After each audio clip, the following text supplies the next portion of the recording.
Tratado da verdadeira devoção à Santíssima Virgem.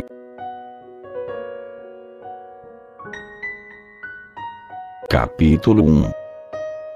Necessidade da devoção à Santíssima Virgem. Artigo 2. Consequências. Primeira consequência. Maria é a Rainha dos Corações. Números de 37 a 38. Do que ficou dito, deve-se concluir evidentemente que, primeiro, Maria recebeu de Deus um grande domínio sobre as almas dos eleitos, pois ela não pode estabelecer neles sua residência, como Deus Pai lhe ordenou. Não pode formá-los, nutri-los, fazê-los nascer para a vida eterna, como sua mãe, possuí-los como sua herança e partilha, formá-los em Jesus Cristo e Jesus Cristo neles. Não pode implantar em seus corações as raízes de suas virtudes, a ser a companheira inseparável do Espírito Santo em todos os seus trabalhos de graça. Não pode, repito, fazer todas estas coisas, se não tiver direito e domínio sobre suas almas, por uma graça singular do Altíssimo.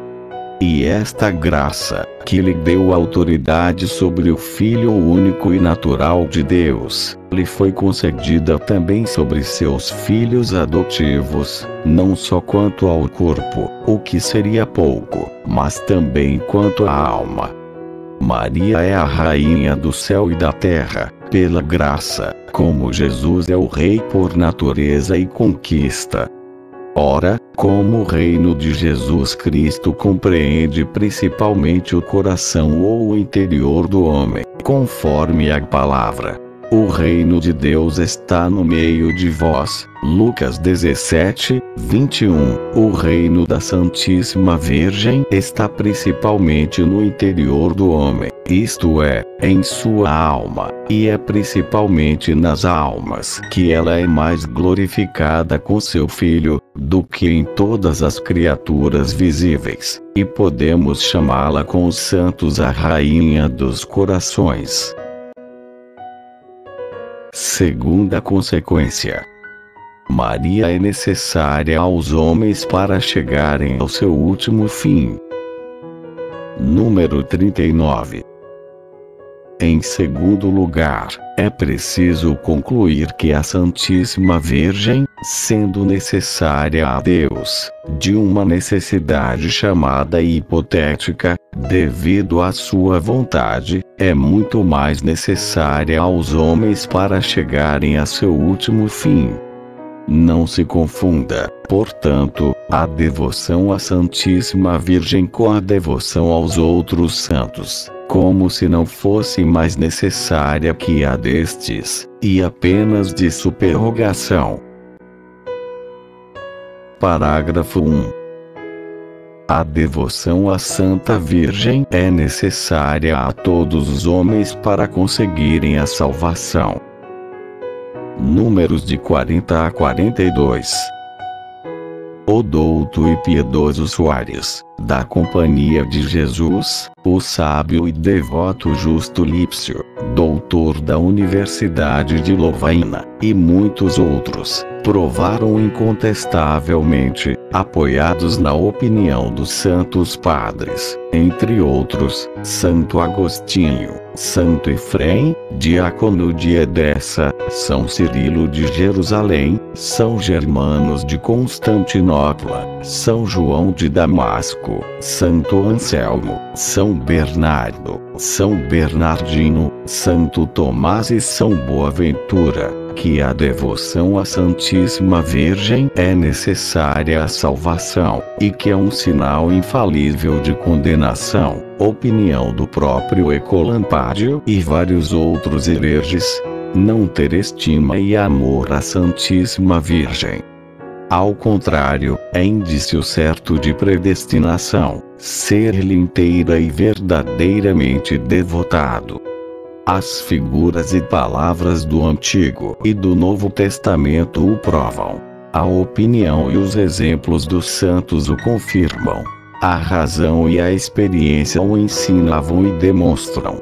O próprio demônio e seus asseclas, premidos pela força da verdade, riram-se muitas vezes constrangidos a confessá-lo a seu pesar. De todas as passagens dos santos padres e doutores que compilei para provar esta verdade, cito apenas uma para não me alongar. Tibi Dei votum esse, est arma quaedam salutis quae deuses dáticos vult salvos fieri, S. João Damasque.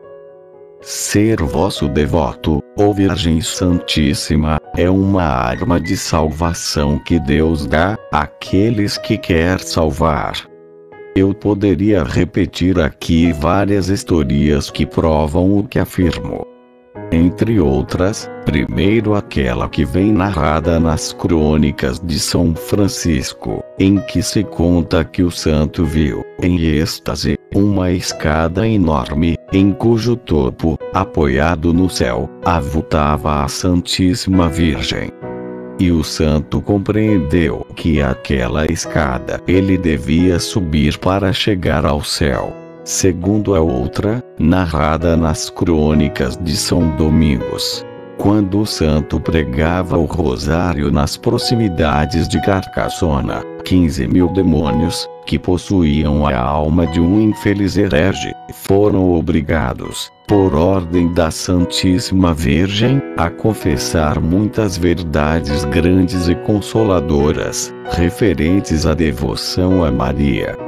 E eles, para a própria confusão, o fizeram com tanto ardor e clareza que não se pode ler essa autêntica narração e o panegírico, que o demônio, embora a contragosto, fez da devoção mariana, sem derramar lágrimas de alegria, ainda que pouco devoto se seja da Santíssima Virgem.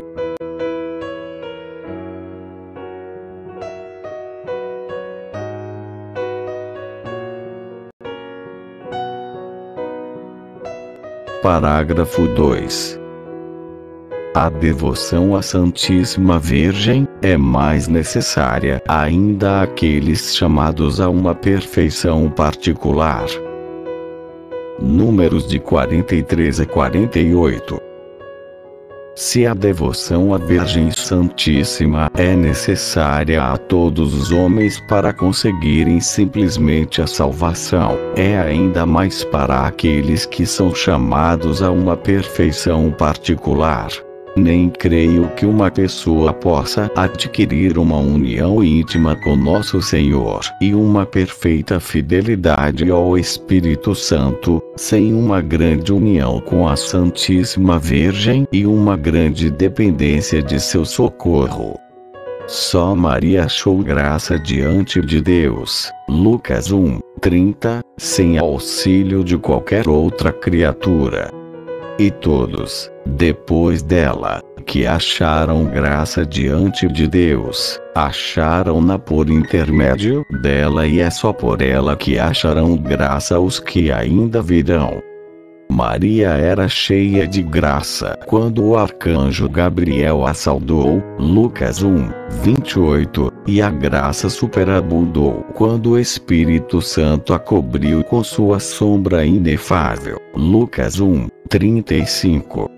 E de tal modo ela aumentou essa dupla plenitude, de dia a dia, de momento a momento, que chegou a um ponto imenso e inconcebível de graça, de sorte que o Altíssimo a fez tesoureira de todos os seus bens, dispensadora de suas graças, para enobrecer, elevar e enriquecer a quem ela quiser, para fazer entrar quem ela quiser no caminho estreito do céu, para deixar passar, apesar de tudo, quem ela quiser pela porta estreita da vida eterna. e para dar o trono, o cetro, e a coroa de rei a quem ela quiser. Jesus é em toda parte e sempre o fruto e o filho de Maria. E Maria é em toda parte a verdadeira árvore que dá o fruto da vida, e a verdadeira mãe que o produz. A Maria somente Deus confiou as chaves dos celeiros do divino amor, e o poder de entrar nas vias mais sublimes e mais secretas da perfeição, e de nesses caminhos fazer entrar os outros. Só Maria dá aos miseráveis filhos de Eva infiel a entrada no paraíso terrestre, para aí espairecerem agradavelmente com Deus, para aí, com segurança, se ocultarem de seus inimigos, para aí, sem mais receio da morte, se alimentarem deliciosamente do fruto das árvores da vida e da ciência do bem e do mal, e para sorverem longamente as águas celestes desta bela fonte que jorra com tanta abundância. Ou melhor, como ela mesma é esse paraíso terrestre, ou essa terra virgem e abençoada, da qual Adão e Eva, pecadores, foram expulsos, ela só dá entrada àqueles que lhe apraz deixar entrar e para torná-los santos. Todos os ricos do povo, para me servir da expressão do Espírito Santo, Salmo 44, 13, suplicarão, conforme a explicação de São Bernardo, vossa face em todos os séculos, e particularmente no fim do mundo. Isto é, os mais santos, as almas mais ricas em graça e em virtudes serão as mais assíduas em rogar à Santíssima Virgem que lhes esteja sempre presente, como seu perfeito modelo a imitar, e que a socorra com seu auxílio. Disse que isto aconteceria particularmente no fim do mundo e em breve, porque o Altíssimo e sua Santa Mãe devem suscitar grandes santos, de uma santidade tal que sobrepujarão a maior parte dos santos, como os cedros do Líbano se avantajam as pequenas árvores em redor, segundo revelação feita a uma santa alma. Estas grandes almas, cheias de graça e de zelo, serão escolhidas em contraposição aos inimigos de Deus a borbulhar em todos os cantos, e elas serão especialmente devotas da Santíssima Virgem, esclarecidas por sua luz, alimentadas de seu leite, conduzidas por seu espírito, sustentadas por seu braço e guardadas sob sua proteção, de tal modo que combaterão como uma das mãos e edificarão com a outra, conforme Neemias 4, 17. Com a direita combaterão, derrubarão, esmagarão os hereges com suas heresias, os cismáticos com seus cismas, os idólatras com suas idolatrias, e os ímpios com suas impiedades. E com a esquerda edificarão o templo do verdadeiro Salomão e a cidade mística de Deus, isto é, a Santíssima Virgem que os santos padres chamam o templo de Salomão e a cidade de Deus. Por suas palavras e por seu exemplo, arrastarão todo o mundo à verdadeira devoção, e isto lhes há de atrair inimigos sem conta, mas também vitórias inumeráveis e glória para o único Deus. É o que Deus revelou a São Vicente Ferrer, grande apóstolo de seu século, e que se encontra assinalado em uma de suas obras. O mesmo parece ter prédito o Salmo 58, 14, 15, em que se lê: Et sciente quia Deus dominabitur Jacob et finium terrae. Convertentur ad vesperam, et famem patientur ud canes, et circuibunt civitatem, e saberão que Deus reinará sobre Jacob, e até os confins da terra. Voltarão à tarde, e padecerão fome como cães, e rodearão a cidade, em busca do que comer. Esta cidade que os homens encontrarão no fim do mundo para se converterem e saciarem a sua fome de justiça, é a Santíssima Virgem, que o Espírito Santo denomina Cidade de Deus. Salmo 86, 3. Parágrafo 3. A devoção à Santíssima Virgem será especialmente necessária nesses últimos tempos. 1. Papel especial de Maria nos últimos tempos. Números de 49 a 54. Por meio de Maria começou a salvação do mundo, e é por Maria que deve ser consumada. Na primeira vinda de Jesus Cristo, Maria quase não apareceu, para que os homens, ainda insuficientemente instruídos e esclarecidos sobre a pessoa de seu filho, não se lhe apegassem demais e grosseiramente, afastando-se, assim, da verdade. E isto teria aparentemente acontecido devido aos encantos admiráveis com que o próprio Deus lhe havia ornado a aparência exterior. São Dionísio, o Areopagita, o confirma numa página que nos deixou e em que diz que, quando a viu, tê-la-ia tomado por uma divindade, tal o encanto que emanava de sua pessoa de beleza incomparável, se a fé, em que estava bem confirmado, não lhe ensinasse o contrário.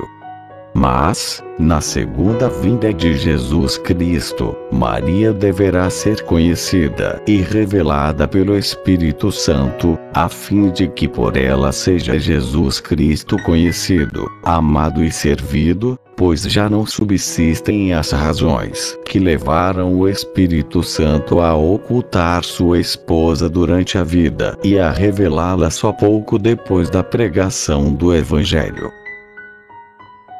Deus quer, portanto, nesses últimos tempos, revelar-nos e manifestar Maria, a obra-prima de suas mãos. Primeiro, porque ela se ocultou neste mundo, e, por sua humildade profunda, se colocou abaixo do pó, obtendo de Deus, dos apóstolos e evangelistas, não ser quase mencionada. Segundo, porque, sendo a obra-prima das mãos de Deus, tanto aqui embaixo, pela graça, como no céu, pela glória, Ele quer que, por ela, os viventes o louvem e glorifiquem sobre a terra. Terceiro, visto ser ela a aurora que precede e anuncia o sol da justiça, Jesus Cristo, deve ser conhecida e notada para que Jesus Cristo o seja. Quarto, pois que a via pela qual Jesus Cristo nos veio a primeira vez, ela o será ainda na segunda vinda, embora de modo diferente. Quinto, pois que é um meio seguro e o caminho reto e imaculado para se ir a Jesus Cristo e encontrá-lo plenamente, é por ela que as almas, chamadas a brilhar em santidade, devem encontrá-lo. Quem encontrar Maria encontrará a vida, conforme Provérbios 8:35, isto é, Jesus Cristo, que é o caminho, a verdade e a vida. João 14:6. Mas não pode encontrar Maria quem não a procura, quem não a conhece, e ninguém procura nem deseja o que não conhece. É preciso, portanto, que Maria seja, mais do que nunca, conhecida, para maior conhecimento e maior glória da Santíssima Trindade. Sexto, nesses últimos tempos, Maria deve brilhar, como jamais brilhou, em misericórdia, em força e graça. Em misericórdia para reconduzir e receber amorosamente os pobres pecadores e desviados que se converterão e voltarão ao seio da Igreja Católica. em força contra os inimigos de Deus, os idólatras, cismáticos, maometanos, judeus e ímpios empedernidos, que se revoltarão terrivelmente para seduzir e fazer cair, com promessas e ameaças, todos os que lhes forem contrários. Deve, enfim, resplandecer em graça, para animar e sustentar os valentes soldados e fiéis de Jesus Cristo que pugnarão por seus interesses. Sétimo, Maria deve ser, enfim, terrível para o demônio e seus sequazes como um exército em linha de batalha, principalmente nesses últimos tempos, pois o demônio, sabendo bem que pouco tempo lhe resta para perder as almas, redobra a cada dia seus esforços e ataques. Suscitará, em breve, perseguições cruéis e terríveis, emboscadas aos servidores fiéis e aos verdadeiros filhos de Maria, que mais trabalho lhe dão para vencer. É principalmente a estas últimas e cruéis perseguições do demônio, que se multiplicarão todos os dias até ao reino do Anticristo, que se refere àquela primeira e célebre predição e maldição que Deus lançou contra a serpente no paraíso terrestre. Vem a propósito explicá-la aqui, para a glória da Santíssima Virgem, salvação de seus filhos e confusão do demônio. Inimicitias pona interti et mulierem, et semen tuum et semen lius. Ipsa conteret caput tuum, et tu insidia beris calcâneo eus. Gênesis 3, 15. Porém inimizades entre ti e a mulher, e entre a tua posteridade e a posteridade dela. Ela te pisará a cabeça, e tu armarás traições ao seu calcanhar. Uma única inimizade Deus promoveu e estabeleceu, inimizade irreconciliável, que não só há de durar, mas aumentar até o fim. A inimizade entre Maria, sua digna mãe, e o demônio, entre os filhos e servos da Santíssima Virgem e os filhos e sequazes de Lúcifer. De modo que Maria é a mais terrível inimiga que Deus armou contra o demônio.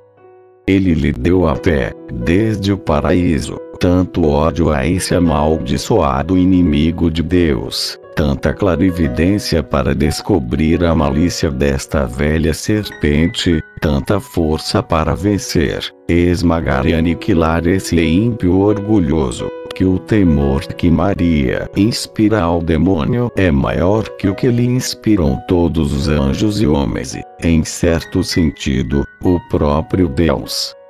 Não que a ira, o ódio, o poder de Deus não sejam infinitamente maiores que os da Santíssima Virgem, pois as perfeições de Maria são limitadas, mas, em primeiro lugar, Satanás, porque é orgulhoso, sofre incomparavelmente mais, por ser vencido e punido pela pequena e humilde escrava de Deus, cuja humildade humilha mais que o poder divino.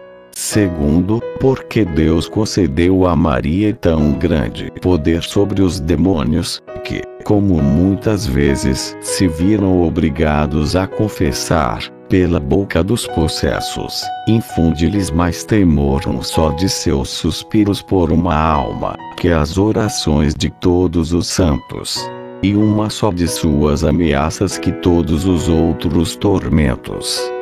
O que Lúcifer perdeu por orgulho, Maria ganhou por humildade. O que Eva condenou e perdeu pela desobediência, salvou Maria pela obediência. Eva, obedecendo à serpente, perdeu consigo todos os seus filhos e os entregou ao poder infernal. Maria, por sua perfeita fidelidade a Deus, salvou consigo todos os seus filhos e servos e os consagrou a Deus. Deus não pôs somente inimizade, mas inimizades, e não somente entre Maria e o demônio, mas também entre a posteridade da Santíssima Virgem e a posteridade do demônio. Quer dizer, Deus estabeleceu inimizades, antipatias e ódios secretos entre os verdadeiros filhos e servos da Santíssima Virgem e os filhos e escravos do demônio. Não há entre eles a menor sombra de amor, nem correspondência íntima existe entre uns e outros. Os filhos de Belial, os escravos de Satã, os amigos do mundo, pois é a mesma coisa, sempre perseguiram até hoje e perseguirão no futuro aqueles que pertencem à Santíssima Virgem, como outrora Caim perseguiu seu irmão Abel, e Esaú, seu irmão Jacó, figurando os réprobos e os predestinados. Mas a humilde Maria será sempre vitoriosa na luta contra esse orgulhoso, e tão grande será a vitória final que ela chegará ao ponto de esmagar-lhe a cabeça, sede de todo orgulho. Ela descobrirá sempre sua malícia de serpente, desvendará suas tramas infernais, desfará seus conselhos diabólicos, e até o fim dos tempos garantirá seus fiéis servidores contra as garras de tão cruel inimigo. Mas o poder de Maria sobre todos os demônios há de patentear-se com mais intensidade nos últimos tempos, quando Satanás começar a armar insídias ao seu calcanhar, isto é, aos seus humildes servos, aos seus pobres filhos, os quais ela suscitará para combater o príncipe das trevas. Eles serão pequenos e pobres aos olhos do mundo, e rebaixados diante de todos como o calcanhar em comparação com os outros membros do corpo.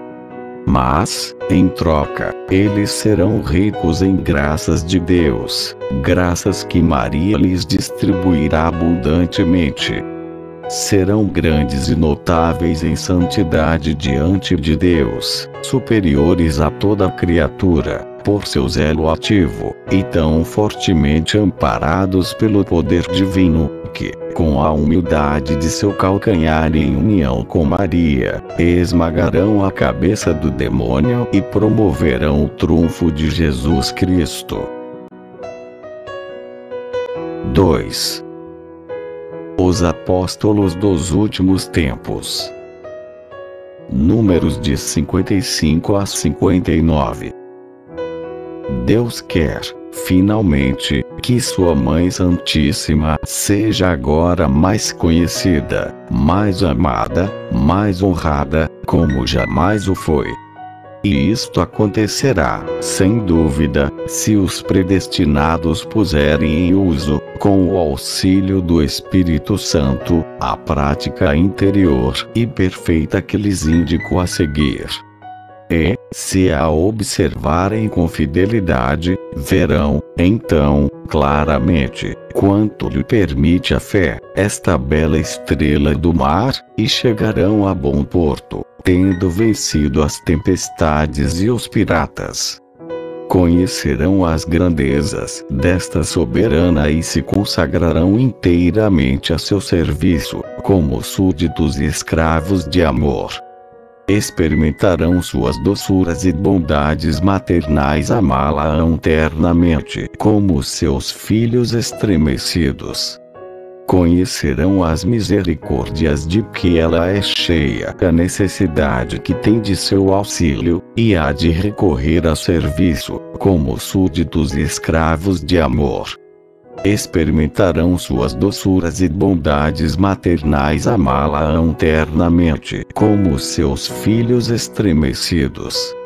Conhecerão as misericórdias de que ela é cheia, a necessidade que tem de seu auxílio, e há de recorrer a ela em todas as circunstâncias, como a sua querida advogada e medianeira junto de Jesus Cristo. Reconhecerão que ela é o meio mais seguro, fácil mais rápido e mais perfeito de chegar a Jesus Cristo, e se lhe entregarão de corpo e alma, sem restrições, para assim também pertencerem a Jesus Cristo. Mas quem serão esses servidores, esses escravos e filhos de Maria? Serão ministros do Senhor, ardendo em chamas abrasadoras, que lançarão por toda a parte o fogo do divino amor. Serão sicut sagitae in mano potentis, Salmo 126, 4, flechas agudas nas mãos de Maria Toda-Poderosa, pronta a traspassar seus inimigos. Serão filhos de Levi, bem purificados no fogo das grandes tribulações, e bem colados a Deus, que levarão o ouro do amor no coração, o incenso da oração no espírito, e a mirra da mortificação no corpo, e que serão em toda parte para os pobres e os pequenos o bom odor de Jesus Cristo, e para os grandes, os ricos e os orgulhosos do mundo, um odor repugnante de morte. Serão nuvens trovejantes, esvoaçando pelo ar ao menor sopro do Espírito Santo, que, sem apegar-se a coisa alguma nem admirar-se de nada, nem preocupar-se, derramarão a chuva da palavra de Deus e da vida eterna. Trovejarão contra o pecado, e lançarão brados contra o mundo, fustigarão o demônio e seus asseclas, e, para a vida ou para a morte, traspassarão lado a lado, com a espada de dois gumes da palavra de Deus, conforme Efésios 6, 17, todos aqueles a quem forem enviados da parte do Altíssimo.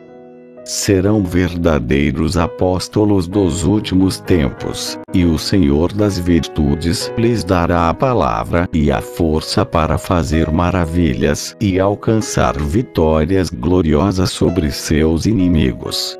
Dormirão sem ouro nem prata, e, o que é melhor, sem preocupações no meio dos outros padres, eclesiásticos e clérigos, intermédios cleros. Salmo 67, 14, e, no entanto, possuirão as asas prateadas da pomba, para voar, com a pura intenção da glória de Deus e da salvação das almas, aonde os chamar o Espírito Santo, deixando após si, nos lugares em que pregarem, o ouro da caridade, que é o cumprimento da lei. Romanos 13, 10.